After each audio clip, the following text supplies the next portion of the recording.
The Last of Us is a new HBO series based on the hit video game of the same name by Naughty Dog, and stars Pedro Pascal as Joel Miller, who now has to survive in the harsh environment that he and many others now live in a post-apocalyptic America, filled with infected humans taken over by a fungal disease.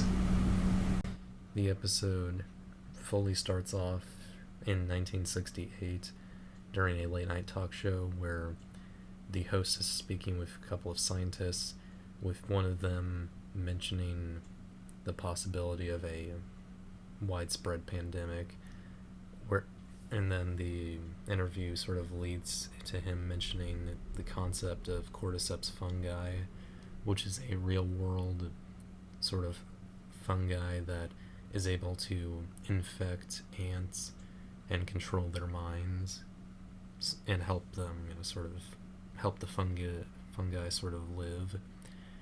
And the scientist sort of floats the idea of the possibility of humans being infected by this, mentioning that the fungi would probably not survive the human body currently, but in the future, if the world was to warm up, then they might have a chance. So it's basically going for the idea that global warming causes the fungi to infect humans, like making it adapt to the heat over time.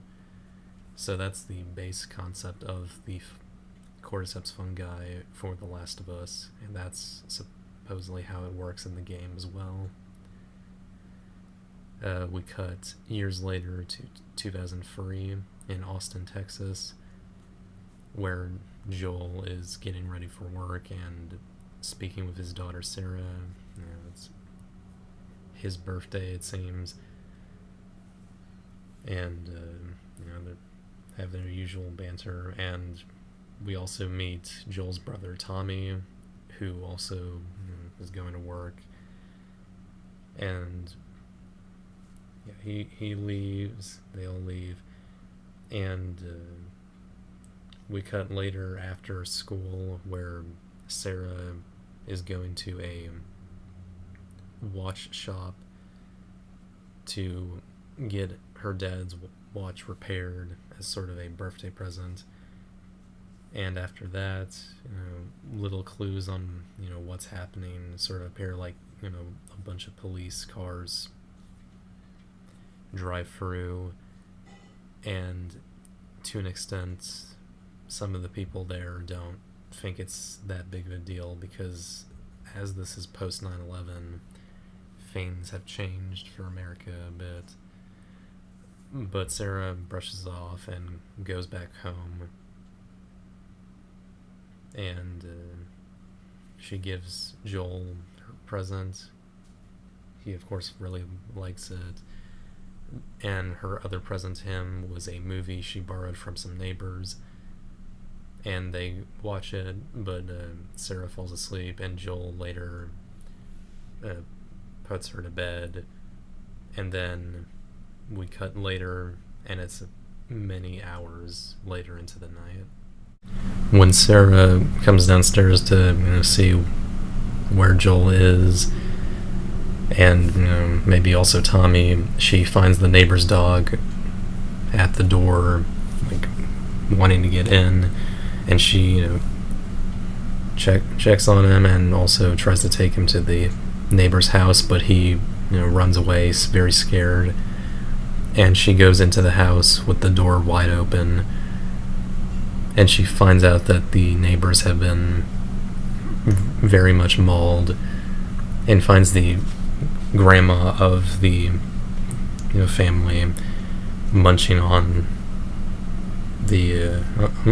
one of them, and runs after Sarah. She of course runs out, and that's where Joel and Tommy ride in and stop the old lady, and before attacking anymore. As Joel takes Sarah into the car, and then they ride off, mentioning that this has become widespread throughout the city, and people are panicking. They drive by, assessing the situation, like seeing all the people running around and everything. They find that the government's also a bit involved, that they see government cars all over the place. And they try to take a shortcut through, and it doesn't really work as well. So they kind of try to go through another part of the city to see it really going to hell, and lots of infected attacking people. And as they drive through, they notice that a plane is crashing far away, but obviously the blast is enough to knock over the car, and Joel is able to get both Tommy and Sarah out, and they start running on foot, though the car ends up, blocking Tommy's path, so he has to find another way while Joel and Sarah make it somewhere else. As they walk along the field that was next to them, they find a military guy shining a light at them, wondering what's going on. And while Joel tries to convince him that they're not infected, someone from high up, or one of the higher ups, radios the man, and we can easily tell that he's giving him the okay to shoot. And Joel realizes in time to move out of the way as they're being shot at. But as they roll down the hill, and before Joel is finished off by the guy, he's shot by Tommy. But after this, Joel realizes that Sarah was shot in the process, and he tries to get her up, but it's not working, and she soon dies in Joel's arms. And of course, if you played the game, this is like the most well-known and emotional part of it. And they did a good job, honestly, of kind of recreating that. I'll admit that I felt pretty emotional during that. But it's not over yet, as 20 years pass, and it's now 2023. Very perfect for now, obviously. And the world has somewhat recovered from the apocalypse that has started, but it's only gotten so far in 20 years. They're able to have some electricity with the help of car batteries, it seems. And they've got a new system of government for the most part. They've got a new form of currency. And Joel is now a community member, just helping out, doing what he can.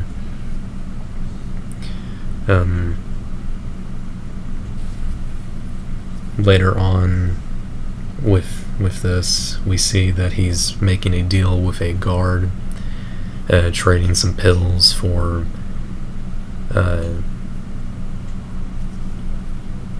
some cash. No, I think it's the other way around. He trades some cash for sleeping pills, and then he goes on his way. After that, we cut to who turns out to be a friend of Joel's, Tess, who is sort of being interrogated by some guy who's apparently sold her a car battery, but something went wrong. And as they're having banter, arguing about this whole situation, an explosion blows through the brick wall, and Tess escapes and finds that that section of the city is being attacked by a sort of rebel group known as the Fireflies, who apparently fight for a bit of a more democratic style of government for this post-apocalyptic world, it seems. Tess, of course, gets away, and we then cut to the Fireflies' headquarters, where we see a little girl who we find out is Ellie, played by Bella Ramsey, who is being locked up by the Fireflies, and they try to, get some info out of her to no avail, as she is very much like a 12-year-old in most ways by talking back and all of that.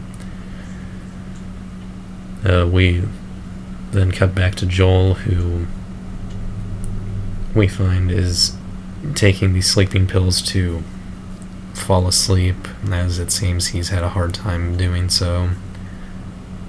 And when he eventually wakes up, he sees Tess in his apartment, and he of course questions her, beat up face. And she lies, saying she got jumped by some guys a while ago. A bit later, Joel goes to a hospital-type center where he speaks with the doctor, asking for the whereabouts of his brother, to where the doctor says that he isn't really sure, and mentions that the frontier land or whatever is very dangerous, as it has a lot of raiders and slavers running about, and that there's a low chance Tommy might really survive, but Joel doesn't want to take any chances and sets out, or at least tries to set out and find him, having Tess tag along with him. They sort of try to find a way through and end up crawling through a sewer system, eventually finding themselves near the Fireflies lair of sorts, and see the aftermath of a sort of shootout. As it turns out, the guy who was making a deal with Tess was also trying to make a deal with the Fireflies leader, and he tried to sell a sort of corroded car battery, which, of course, is pretty shitty. Through this, they also meet Ellie, who is, sort of found out by the Fireflies leader because she just happened to know and saw through her lies. And she makes a deal with Joel to bring the girl along with them to get her out of the city in exchange for a vehicle and a few other things, and Joel agrees. So he and Tess take Ellie with them in the dead of night, and as they're, trying to sneak past a bunch of guards, they end up coming across another guard who turns out to be the one who made the deal with Joel, trading stuff. But of course he still doesn't take kindly to them leaving, even with that sort of mutual agreement, and also uses a infection scanner to see if they're infected. And as he goes for Ellie, trying to scan her, she pulls out her knife and stabs the guy. And as he's about to shoot her, Joel gets in between, and this ends up triggering sort of PTSD from when he lost his daughter, so he ends up just grabbing the gun, pinning him down, and wailing on him. And after that, Tess grabs the scanner and finds out that Ellie is infected, or at least seemingly so, as the scanner is red. But she also finds a very healed but still scarred bite mark from some time ago, and Joel is pretty confused but decides to, keep her along because obviously that car is a pretty good deal. And that's where episode 1 ends. So that was the premiere of The Last of Us, and I quite like that. Obviously, I didn't play the game, but I experienced it through other YouTubers, so I only have a base idea on how the game is, but I think it's faithful enough. Both Pedro Pascal and Bella Ramsey are pretty good as Joel and Ellie, while, Ramsey doesn't look exactly like Ellie. She has the same spirit and almost a similar voice, and I'd say Pedro Pascal really looks and sounds kind of like Joel. Next to them, the other performers are pretty good. The set design and music is also really good. The opening theme is the main theme of the game, which I think is pretty cool, and a nice little bit of respect the source material. And while we haven't seen the infected in the state that we'll see them in the games, I still think, everything was pretty well utilized for this first episode. It didn't feel cut too short, with the episode being an hour long, which is pretty good, very good for a premiere episode, though I'm sure the other episodes will be close to that length, kind of like with House of the Dragon. But I think that's about all I'll say for now. We'll see how everything goes next week. Until then, let's get to the rating. I'm gonna give The Last of Us Episode 1 an 8 out of 10. Well, I hope you enjoyed this video, and I hope you stay tuned for more Last of Us reviews, and also maybe check out some of my other videos. And it would be pretty cool if you were able to like, comment, or subscribe, and hit the notification bell. But aside from that, I hope you guys have a good day, and I'll see you next time.